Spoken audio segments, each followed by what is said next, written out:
Bonjour, motif numéro 2 des consultations sexo en cabinet, est-ce que je suis normal? Autour de cette interrogation se posent généralement des questions en lien avec les rapports, leur fréquence, leur durée, également sur tous les fantasmes et sur la réalisation ou non de ces fantasmes. Alors afin de donner du biscuit à celles et ceux qui attendent des réponses sur ces sujets-là, tout simplement, je vais d'abord répondre à ces questions-là et ensuite on va pouvoir aborder le sujet d'une manière un peu plus différente et un peu plus fouillée. La fréquence moyenne des rapports, c'est 8,7 rapports sexuels par mois en moyenne, selon différentes études dont je mettrai les références en commentaire.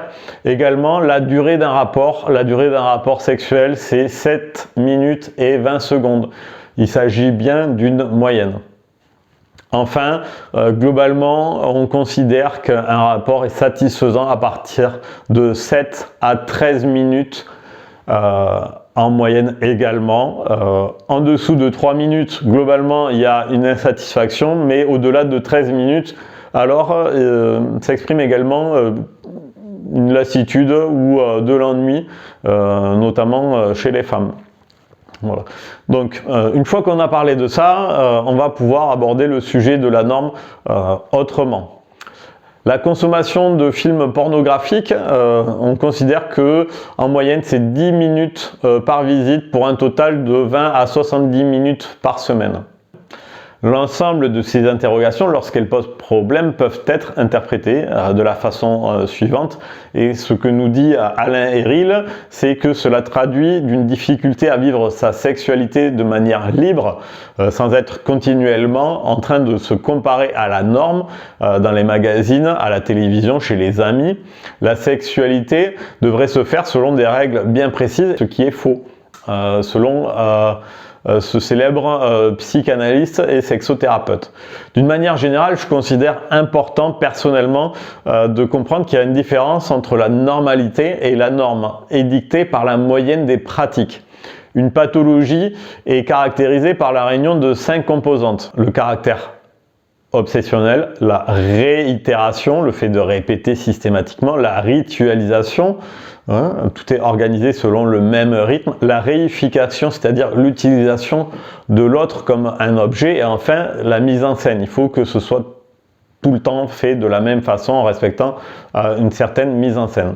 Alors, on peut définir la norme par opposition à ce qui est pathologique. Autrement dit, pour moi, la norme serait tout ce qui n'est pas pathologique. Alors, le champ de la norme devient totalement ouvert et aussi vaste que possible. Du coup, chaque individu, chaque couple peut et a la possibilité de rencontrer sa normalité afin d'être pleinement épanoui dans sa sexualité. Parmi les questions classiques qu'on entend en cabinet, on retrouve donc la durée d'un rapport et la fréquence. À cette question, il n'y a pas de réponse générique que l'on peut proposer. Tout dépend de ce que l'on trouve bon et juste pour soi-même et pour le couple, et que le couple va trouver juste dans son fonctionnement. Donc ce qui convient pour soi, ce qui convient pour l'autre. Il y a certaines personnes qui vont aimer d'une façon, d'autres d'une autre, et la véritable question à laquelle nous devons répondre est de quelle manière nous allons pouvoir nous rencontrer, nous retrouver. Je suis du soir, elle est du matin, ou il est du matin. J'ai envie de sensualité quand mon partenaire a envie de plus de bestialité. Et donc, une des solutions dans la sexualité, comme dans toute autre chose, c'est de se donner du choix. Il est possible de faire autrement, amener de la variété, du changement pour casser une routine sexuelle. Vous pouvez introduire des rendez-vous où vous pourrez faire jouer une autre sexualité, une autre expression de la sexualité du couple. J'ai tel et tel fantasme, est-ce que c'est normal d'avoir envie de cela? Ce qui m'amène à introduire le concept freudien du ça et du surmoi. Le ça étant l'expression des pulsions de vie et de mort qui siègent dans notre bassin. Là où les adeptes de spiritualité identifient le premier chakra, autrement appelé le chakra racine, on va se trouver le siège d'Eros et de Thanatos. Donc installé dans ce qu'on appelle le chaudron que représente notre bassin. Cette énergie qui se développe dans l'approche tantrique sous forme de montée de Kundalini et qui va s'élever à travers tous les chakras, en passant du premier chakra, le chakra racine dont je parlais, jusqu'au dernier chakra, le chakra couronne. Bien, cette énergie, c'est tout simplement ce qu'on appelle l'énergie vitale, l'énergie de vie. On peut la nommer libido également. Le surmoi est lui l'héritage que nous avons de nos représentations, de notre éducation, les lois édictées, notre rapport aux lois, il est tout ce que l'on pense de ce que la sexualité doit être. Et c'est l'arbitrage entre notre ça et notre surmoi qui permet l'existence du moi. Le moi est le résultat d'une négociation entre le ça et le surmoi.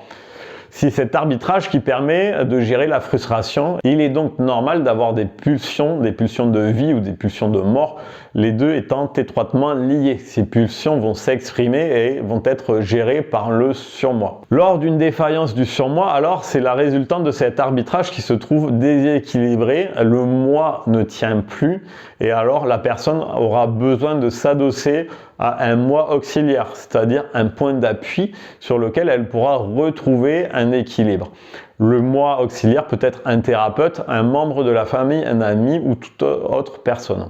Nous voyons également qu'un fantasme classique est pour les hétérosexuels l'envie d'avoir un rapport avec une personne du même sexe.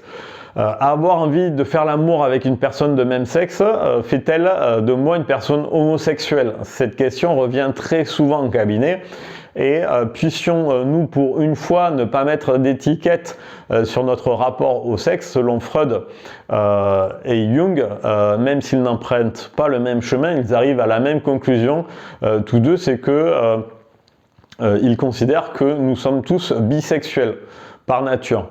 Avoir un doigt introduit dans l'anus par sa partenaire lors d'un rapport sexuel, se faire sodomiser par elle avec un sextoy, ou même pour un homme avoir un rapport sexuel avec un autre homme ne fait pas nécessairement de lui quelqu'un d'homosexuel.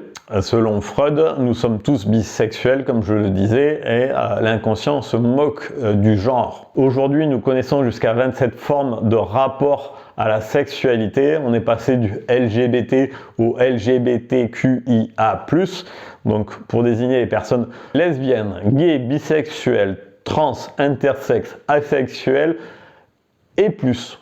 Voilà. Enfin, le rapport à la masturbation, à la pratique en elle-même, mais aussi à sa fréquence. Oui, on peut avoir envie de se masturber et c'est normal. Quant à la fréquence, peu importe qu'il s'agisse de plusieurs fois par jour ou plusieurs fois par semaine, la vraie question c'est lorsque la masturbation empêche d'avoir une vie normale, alors on peut considérer que ça devient pathologique, ou s'il est impossible de se masturber et que cela provoque différents troubles, que ce soit des angoisses ou autres, alors également on peut se questionner sur le travail qu'il y a à faire sur soi. En conclusion, suis-je normal est une question logique et classique. Il nous appartient à nous de répondre à celle-ci avec son partenaire si on le souhaite, mais surtout à ne pas rester bloqué sur ce type d'interrogation et faire ce qui fonctionne pour nous-mêmes. Je vous invite à voir ma vidéo sur l'anorgasmie. Si vous voulez en savoir plus sur les consultations de motifs sexuels en cabinet, je vous invite à revoir ma vidéo sur le top 10 des motifs de consultation. Et dans la prochaine vidéo, je parlerai d'éjaculation précoce et ou de perte d'érection. Voilà, je vous souhaite une excellente journée et je vous dis à très bientôt. Bye bye.